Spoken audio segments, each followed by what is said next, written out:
The air in the storage unit in Cedar Falls, Iowa smelled like rust and old paper when they opened it. It was March of 1985. The space had been inherited by a woman named Diane Harmon from her uncle's estate. A man she'd met only twice before he died. Beneath tax documents and military medals inside, she found a tin box wrapped in oilcloth. 3 photographs slipped out when she pried it open. They showed 2 boys, maybe 8 and 10 years old, standing before a barn. Their eyes were hollow. Their clothes were too clean for farm children. On the back of one photo in faded pencil, someone had written, "The Carter Boys. Forgive us." Diane knew no Carters, but the photos disturbed her enough that she took them to the Cedar Falls Historical Society. That's when the archivist recognized the barn. It had burned down in 1953, taking its secrets with it. Or so everyone had believed. What Diane Harmon had found was the beginning of a story that would unravel one of the Midwest's most carefully guarded family tragedies. A story about 2 boys who vanished from public record in 1938, only to reappear decades later with a confession that destroyed everything their family had built. Hello everyone. Before we start, make sure to like and subscribe to the channel, and leave a comment telling us where you're from and what time you're watching. That way, YouTube will keep showing you stories just like this one. This is the story of the Carter Boys, what they lived through, what they were forced to become, and what they finally told the world when silence was no longer possible. This isn't folklore. This isn't legend. This is documented history that was buried because it was too disturbing to face. The kind of truth that makes you wonder what other stories are hidden in locked boxes, waiting for someone brave enough to open them. The Carter Boys were found in 1985. What they confessed destroyed everything. Just outside Millbrook, Iowa, the Carter family owned 340 acres of farmland, a town so small it didn't appear on most state maps. When the Dust Bowl was choking families across the plains in 1935, the Carters seemed untouched. Their soil was rich and dark. Their crops came in heavy. People in town called it luck. Others called it something else. The family kept to themselves, attended church on Sundays, and never asked for help. That was the American way back then. Suffer quietly, smile in public, keep your doors locked. The farm was run by Thomas Carter with his wife Margaret and their 4 children. The 2 oldest were boys. William, born in 1927, and Robert, born in 1929. There were 2 younger daughters as well, but their names were scrubbed from most records after what happened. By neighbors, William and Robert were described as polite, obedient, and unnaturally quiet. A school teacher later recalled that William once came to class with a black eye, and when asked about it, he said he'd walked into a door. She didn't believe him. But in 1937, you didn't question a man about how he raised his sons. Then in the summer of 1938, the boys disappeared. Not in the way you might think. They didn't run away. They didn't die in an accident. They simply stopped appearing in town. The school was told the boys were being homeschooled. The church was told they were helping with the harvest. When a neighbor asked Margaret Carter where her sons were, she smiled and said they were staying with relatives in Nebraska. But there were no relatives in Nebraska. There never had been. For 15 years, no one saw William and Robert Carter. Their names vanished from census records. Their births were registered, but their childhoods became a gap in the historical record, a blank space that no one thought to question. In small towns, people learn not to ask too many questions. Families had secrets. The Depression made people cruel in ways they'd never admit. And the Carters kept farming, kept attending church, kept smiling until 1953 when the barn burned. And even then, no one knew what had been hidden inside. At the far edge of the Carter property stood the barn, nearly a 4-mile from the main house. It was built in 1912, back when Thomas Carter's father first broke the land. The structure was massive, 3 stories tall with a gable roof and walls thick enough to keep the Iowa winter out. But after 1938, no one except Thomas Carter was allowed inside. He kept it padlocked. He told the hired man it was used for storing equipment too valuable to leave exposed. Once a farmhand named Eugene Pratt tried to peer through a gap in the boards. Thomas caught him and fired him on the spot. Eugene left town the next day and never spoke about what he thought he'd seen or heard. On a February night in 1953, the fire started. It was the coldest winter in 20 years, and the flames could be seen from 3 miles away. A roaring orange glow against the frozen fields. By the time neighbors arrived, the barn was already collapsing inward, the heat so intense it melted the snow in a perfect circle around the foundation. Thomas Carter stood watching, his face lit by the fire, and he didn't move to save anything. When the fire chief asked what was inside, Thomas said, "Farm equipment and old furniture. Nothing important. Nothing worth risking a life for." But when the ashes cooled, the fire inspector found something that didn't belong. Chains. Heavy iron chains bolted into the support beams on the second floor, and beneath the charred wood. In what had been the barn's cellar, they found the remnants of 2 small beds. Little more than wooden pallets with rotted blankets. There were tin plates, a rusted bucket, and scratched into one of the beams, barely visible under the soot, were 2 sets of initials, W.C. and R.C. William Carter, Robert Carter. The inspector filed a report. But Thomas Carter was a respected man, a deacon at the church, and the town decided the findings were inconclusive. Maybe the chains had been for livestock.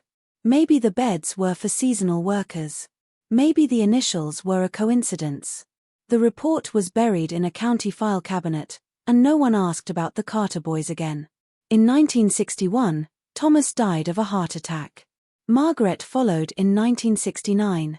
The farm was sold, the land was plowed over, and the story should have ended there. But secrets don't die, they wait. When Diane Harmon brought those photographs to the Cedar Falls Historical Society, she had no idea what she was about to uncover. The archivist, a woman named Ruth Holloway, had lived in the area her entire life. She recognized the barn immediately.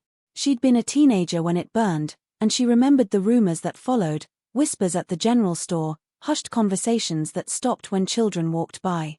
Ruth had always wondered what really happened to the Carter boys, but like everyone else, she'd learned not to ask. The photographs were dated on the back, July 1937, just 1 year before the boys disappeared. Ruth began pulling files, cross-referencing census records, school registrations, church directories. What she found was chilling. William and Robert Carter appeared in the 1930 census. They appeared in school records through the spring of 1938. Then nothing. No graduation records, no employment records, no marriage licenses, no death certificates. It was as if they'd been erased. Ruth contacted the Iowa State Records Office. She filed requests with the Social Security Administration. She even reached out to the Veterans Affairs Office, thinking maybe the boys had enlisted under different names. And that's when she found them. Not in Iowa. Not under the name Carter, but in a psychiatric facility in Oregon, admitted in 1953, the same year the barn burned. 2 men, both using the surname Morrison, both listing their birthplace as unknown. The attending physician's notes described them as severely traumatized, non-verbal for the first 6 months of treatment, and suffering from what would now be recognized as complex post-traumatic stress disorder. Ruth made the call. She spoke to a social worker who had access to the sealed files. And that social worker, after verifying Ruth's credentials and the historical nature of the inquiry, revealed something that made Ruth's blood run cold. The 2 men had eventually begun to speak. They'd participated in therapy. And in 1984, just months before Diane Harmon found those photographs, they had given a full recorded testimony about their childhood, about what happened in that barn, about why they'd hidden for 30 years before anyone found them. The social worker said the testimony was the most disturbing thing she'd ever heard in 23 years of clinical work. When he finally spoke about his childhood, William Carter was 58 years old. Robert was 56. They were living in a supervised care facility in Portland, having never fully integrated into society, never married, never held jobs for longer than a few months. The therapist who recorded their testimony said they spoke in turns as if they'd rehearsed the story 1,000 times in their heads, but never had permission to say it out loud. Their voices were flat, emotionless, like men reading from a script written by someone else. But the details were specific, too specific to be fabricated. They said it started in the spring of 1938. After their father caught William stealing a piece of bread from the kitchen, not for himself, but for Robert, who'd been sick with fever, Thomas Carter decided the boys needed discipline. He said they'd grown soft, disobedient, corrupted by school teachers who filled their heads with ideas above their station. So he moved them to the barn. He told Margaret it would be temporary, just a few weeks to teach them the value of hard work and obedience. Margaret didn't argue. In those days, a wife didn't question her husband's authority, especially not a man like Thomas Carter. The boys were given a list of rules. They were to wake at dawn and work until dusk. They were to speak only when spoken to. They were not to leave the barn for any reason. Meals would be brought to them. Thomas installed the chains himself, fastening them to the support beams on the second floor where the boys slept. He said it was for their own safety, to keep them from running away in the night, but the chains were short, too short to stand fully upright. William said they learned to sleep in a crouch, their backs bent, their wrists rubbed raw from the iron cuffs. If you're still watching, you're already braver than most. Tell us in the comments what you would have done if this was your bloodline. Weeks became months. Months became years. The boys said their father visited them every evening after supper. He would read from the Bible passages about obedience and suffering and the sins of pride.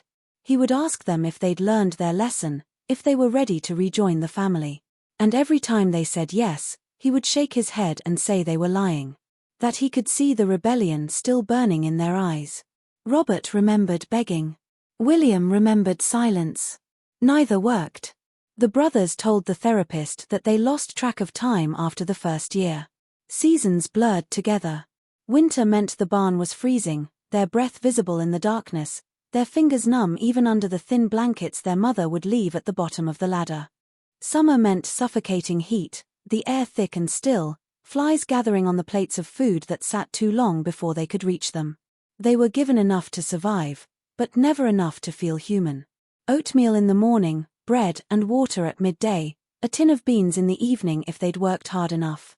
Their father decided what hard enough meant. William said he tried to keep Robert sane by telling stories. He'd make up elaborate tales about places they'd go when they finally got out, cities they'd visit, meals they'd eat. Robert said those stories were the only thing that kept him from losing his mind completely. But as the years stretched on, even the stories started to feel like lies. They stopped talking about escape, they stopped talking about the future. They just existed, day after day, in a space that smelled like rotting wood and their own unwashed bodies. Their mother brought the food but never spoke to them. She wouldn't meet their eyes. William said he hated her more than he hated his father because at least his father believed he was doing something righteous, something necessary. Their mother knew it was wrong and did nothing. Once in 1942, Robert became violently ill. He was vomiting, feverish, delirious. Margaret stood at the bottom of the ladder and watched him suffer for 3 days before finally bringing a doctor. The doctor was told the boy had been injured in a farming accident and was recovering in the barn because the house was too crowded. The doctor gave him medicine and never asked why a 16-year-old boy was chained like an animal. The brothers said they thought about killing their father. They talked about it in whispers after he left each night. They imagined a dozen different ways to do it, but the chains kept them from reaching the ladder. And even if they'd gotten free, they didn't know where they'd go. They had no money, no identification. They'd been erased from the world. William said the worst part wasn't the physical pain. It was the realization that no one was coming to save them, that they'd been forgotten, that their father had successfully convinced the entire town that his sons simply didn't exist anymore. And in a way, he was right. They stopped being boys. They became something else. Something broken. The fire in 1953 wasn't an accident. William admitted that in his testimony, though he said it with no emotion, no pride, no shame. He said it the way someone might describe washing dishes or folding laundry. By that point, they'd been in the barn for 15 years. William was 26 years old. Robert was 24. They'd spent more of their lives in chains than in freedom. Their bodies were twisted from years of sleeping in cramped positions. Their minds had learned to survive by shutting down everything except the most basic functions. But somewhere beneath the numbness, a spark remained. Thomas Carter had grown careless. He was older, his hands shook, and he'd stopped checking the chains as carefully as he once did. One night in February, William worked his wrist free. It took hours. The skin tore, blood made the metal slick, but he got loose, and then he freed Robert. They didn't run immediately. They waited until their father fell asleep in the house. Then William found a kerosene lamp, the kind Thomas used when he came to read his Bible passages. William said he didn't think about it. He just acted. He poured the kerosene along the base of the barn and struck a match. They ran.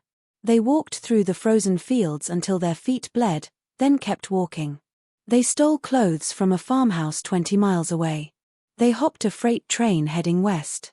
They changed their names to Morrison, their mother's maiden name, though they never explained why they chose to keep any connection to the family that destroyed them. For months they moved from town to town, working odd jobs, sleeping in shelters, too traumatized to trust anyone. Eventually, they ended up in Oregon, where a social worker noticed something was wrong and got them into the psychiatric system. That's where they stayed for the next 32 years. When Ruth Holloway finally contacted them in 1985, William and Robert were given the choice of whether to go public with their story. They declined. They said they'd already said everything they needed to say in their therapy sessions, and they had no interest in reliving it for strangers. They didn't want money. They didn't want justice. Thomas and Margaret Carter were already dead. The farm was gone. The barn was ash. What would punishment look like for ghosts? Within 6 months of each other in the early 2000s, the brothers died. Their story known only to a handful of social workers, historians, and now you.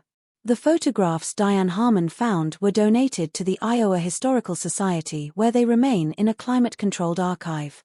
The therapy recordings are sealed under medical privacy laws and will likely never be released.